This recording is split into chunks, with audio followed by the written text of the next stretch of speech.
Welcome to Cohesive Friendship Unit. My name is Chris. I am here with Jake Hey guys. and Brian. What's going on? We were going to be talking about Super Mario 3D All-Stars pulling a fast one with a timed release, but something a little bit more interesting came up. We have a new console was announced today. The Xbox Series S. I think I've been talking about it for like a year now. It's actually announced, and I think we're all pleasantly surprised not only about the Series S, but also about the Xbox Series X as well, which there's now price and release date around those. And that's what we're going to be talking about tonight. Open discussion on, how's Microsoft doing with this next gen stuff. Before we get into that, we are doing a giveaway for a copy of Cyberpunk 2077 on your platform of choice. All you have to do is be subscribed. You can check out our community page for more information about that. But until then, let's talk Xbox, guys. So there's the two core consoles, Xbox Series S and X. Series S is going to launch at $299 US on November 10th, targeting 1440p at up to 120 frames per second using ray tracing, just like the more expensive Series X. And it has a 500 gigabyte hard drive, no disk drive. The Xbox Series X is launching the same day for $500, $200 more, targeting 4K at up to 120 frames per second, again with the ray tracing, and that has a 1 terabyte hard drive at launch. So that's what we're looking at. How do we feel? I think I've been waiting for a price and release for so long, so that's kind of what I want to talk about, particularly price.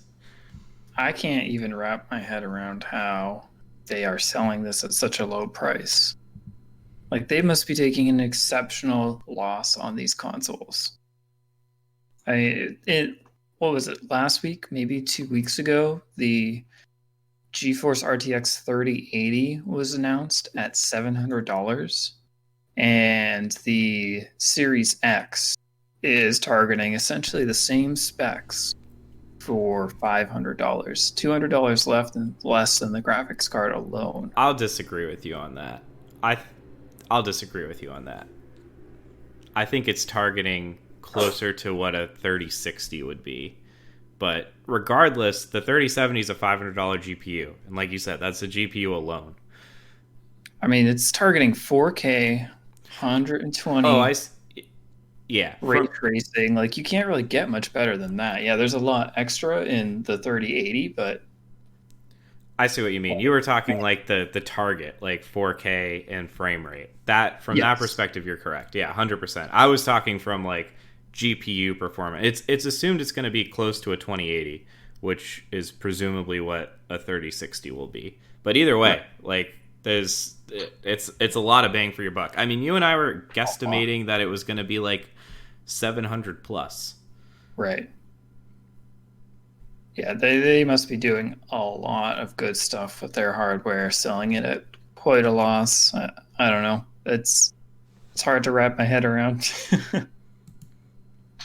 Yeah, what do you think, Brian? I don't know. I mean, like I don't particularly want a console, but I like the kind of dual pronged approach of it because, especially with all the pandemic shit going on, like people, you're not going to buy a 4K TV if you're hard up. So like, this is a way to get the same sort of technology at a really reasonable price on the TV that you already have.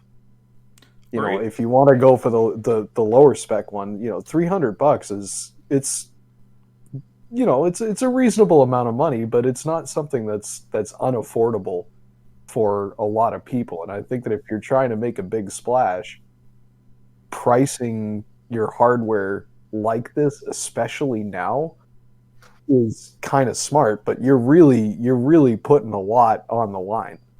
Like, if this blows up, because they have to be making a loss on this. I agree with Jake. Like, if this is actually doing what they say it can do, they're not making money on the hardware at all. So I kind of question, like, what are they? They're obviously trying to push streaming services, whatever that turns into. But like, I don't know. You really are betting a lot with pushing a physical hardware at this low a price. The other thing, and I said this when we saw the big one, the X series, they really need to straighten out their names because it's confusing as hell. But I think that they're going to have problems with overheating with them, especially with the little one, where it's like you look at it and the most defining feature is a big fucking vent on the side of it. And like all it takes is you put something over that, or someone's careless with it, or you don't like vacuum it or whatever, and the thing overheats. And do you really want to keep paying to, you're not paying to replace the console if it's under warranty, and are you going to go out and buy another one if it failed like shortly after warranty, even if you caused the failure? I don't know. Like, and if you start having hardware failures, especially with warranty, they're going to lose their shirts on this. Like the 360. Yeah, but it's a bigger bet. This is. I would bet that they're selling this at more of a loss. I think this is going to fly off the shelves, though. I think this is is going to be the most popular holiday in America, at least in North America. I think this will be the most popular holiday console. Like $299, like you said, certainly affordable, and a lot of, even with a 4K TV, this is targeting 1440p. That's twice the resolution of 1080p. It'll still look great. On whatever you have. Like, this is what you get the kids, right? Like, this is a very affordable entryway into the next generation. Well, and importantly, into the Microsoft ecosystem. Yeah, I was thinking that too.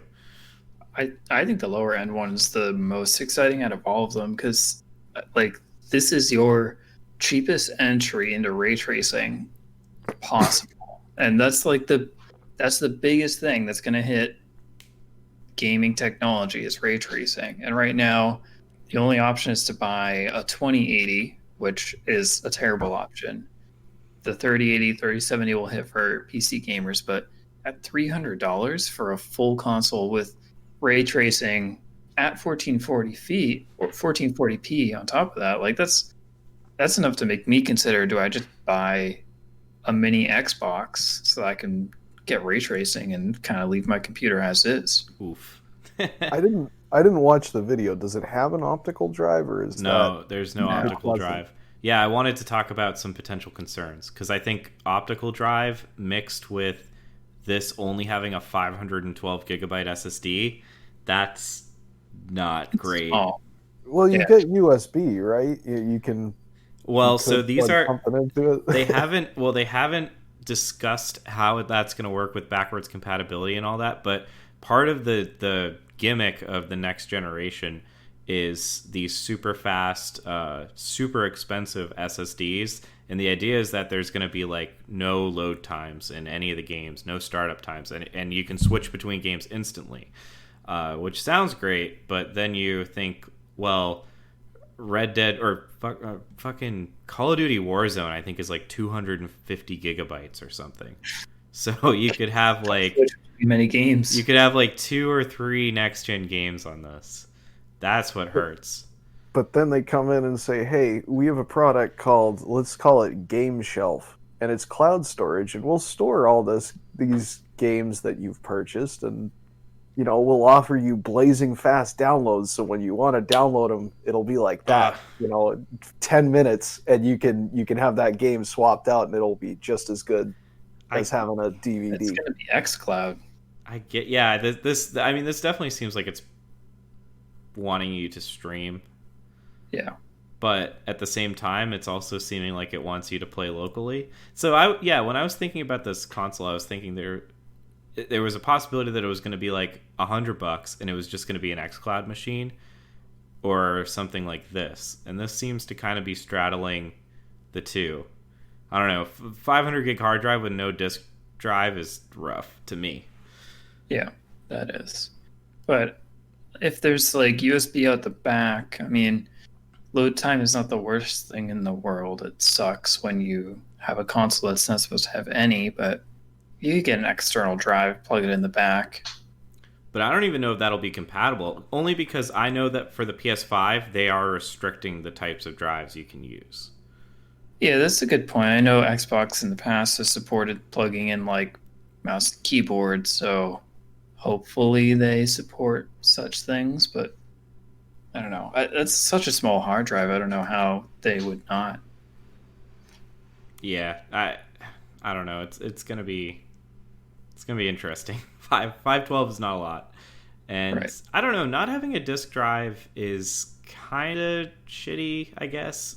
It's less shitty than it used to be. That's true, Like, and it's so small. This is such a small box. you could fit a Yeah. disk drive in that, but it would be crammed in there.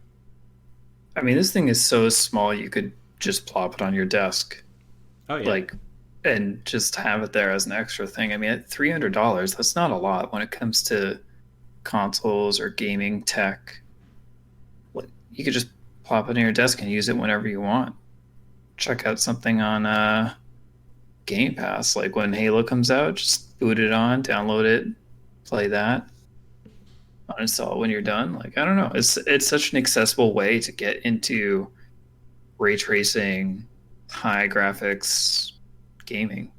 you know what would have been insane? And I know we already talked about this being like an entry level platform.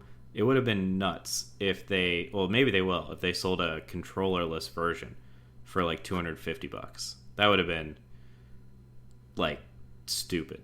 Because a lot of Yeah. people have, because the controllers are forwards compatible, so your Xbox One controller will work with this.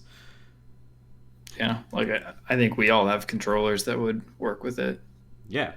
So that would be really cool. If there was a $250 next gen console, that would be pretty slick. But Yeah. I mean, I think that is just another thing though. Like $300 we're saying is a very reasonable price, unexpectedly reasonable. But the price going forward is only going to go down, Right. Yeah, it's only a matter of months after release date that you're going to start seeing like used consoles hit the market. I mean, this is dropping November 10th. So like February, March, April, you'll probably see used consoles for 250, 200. Or you'll see consoles for like 400 because they're in such high demand. Who Yeah. knows?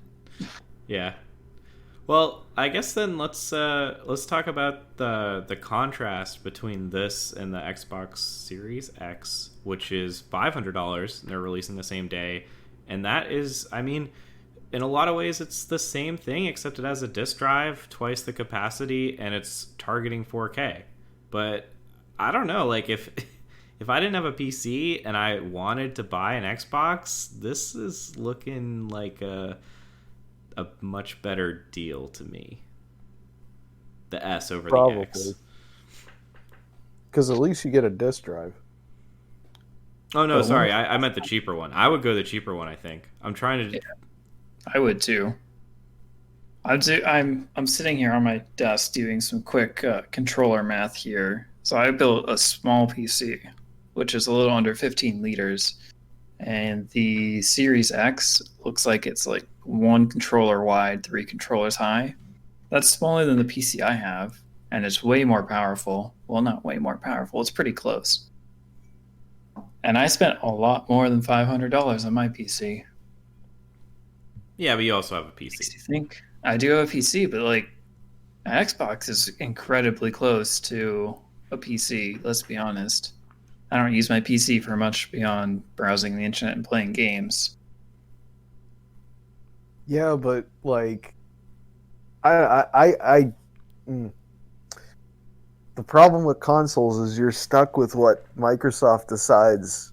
I mean, you can hack them and shit, but like, for a while, you're going to be limited to like what they say you can do with this. And I'd be really interested to see like what hardware of this capability turns into down the road when it's really, really cheap, like in 7 or 8 years.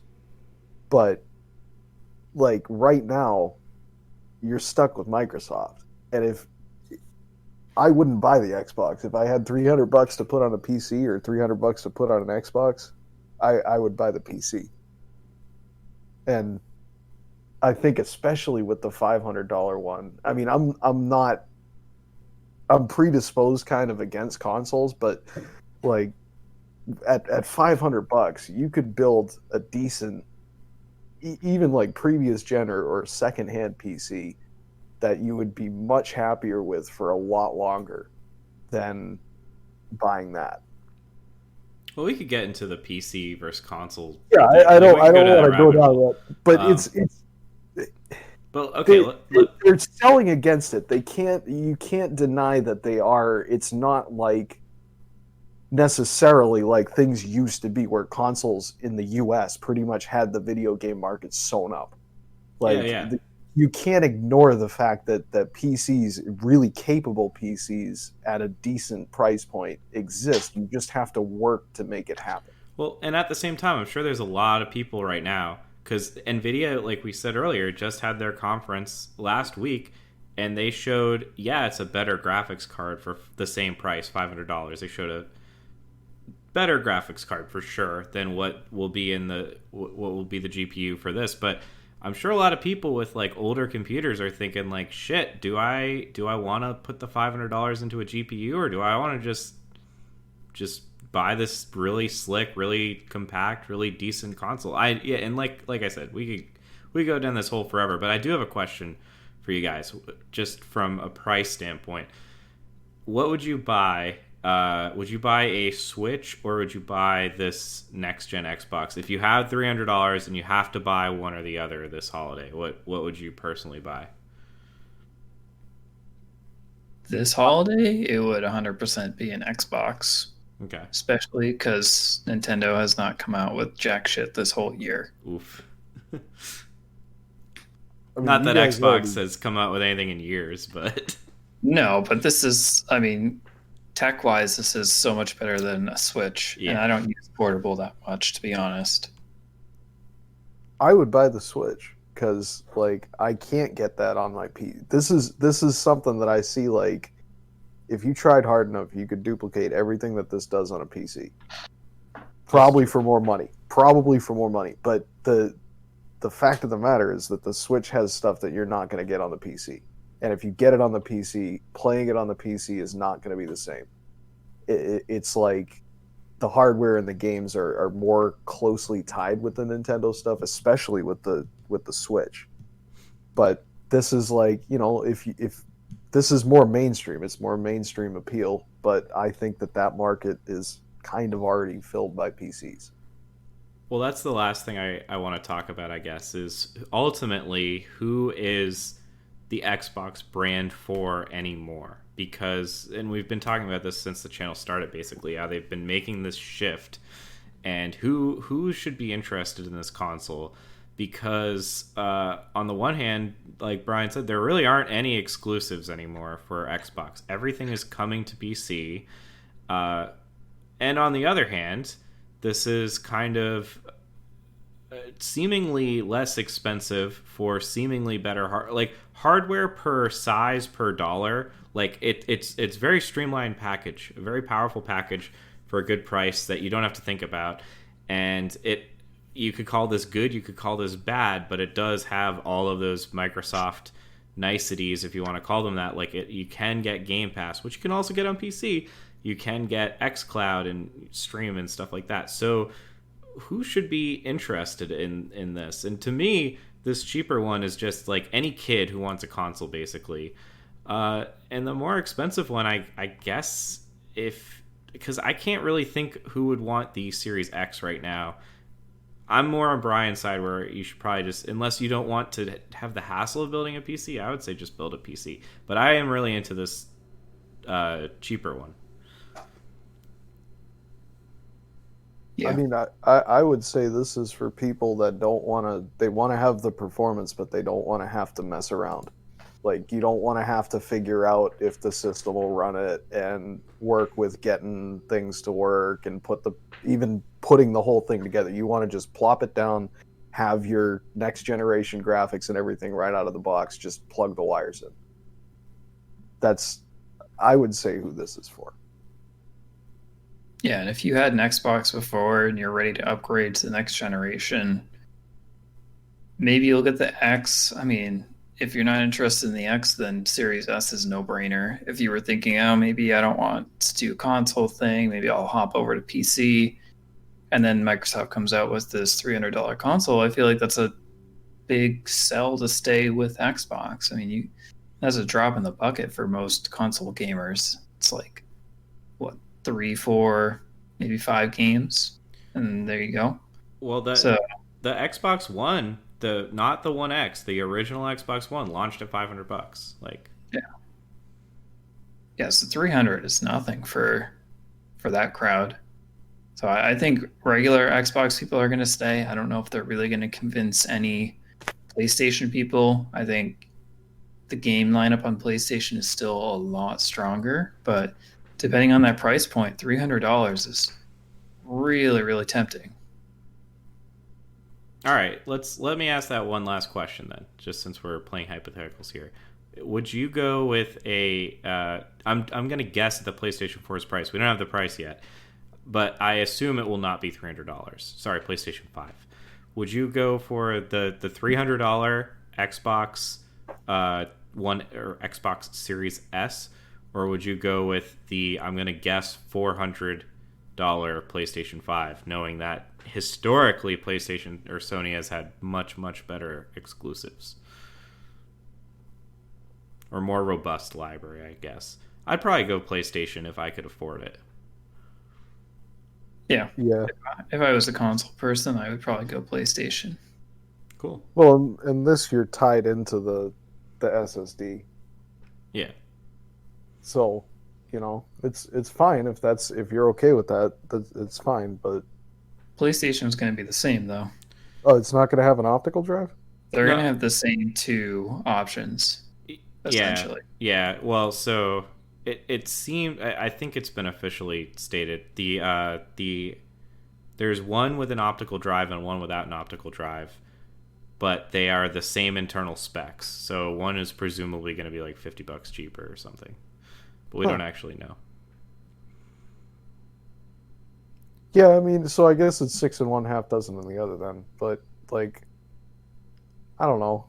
Don't be shitty. Don't be trying to sell people something every 3 years. But that's kind of what they're in the business to do. So Yeah, that's what's going to be happening. good on you then, because I think you'll do okay with this one. Speaking of trying to sell people on shit all the time, Oh, what should yeah, our man. viewers be doing right about now, Brian? Well, if our viewers don't care about any of this next gen malarkey and they're just happy that they can sell their GameCube copy of Billy Hatcher and the Giant Egg for about $68.50 fucking cents. Holy shit. Those must be eBay prices, but yeah, if you have thoughts on that, hammer your thoughts down in the word box there. And like Chris said at the beginning of the video, we are giving away a copy of Metro Exodus, right? No, Cyberpunk 2077. Cyberpunk. Sorry, I'm sorry. Yeah, Cyberpunk 2077.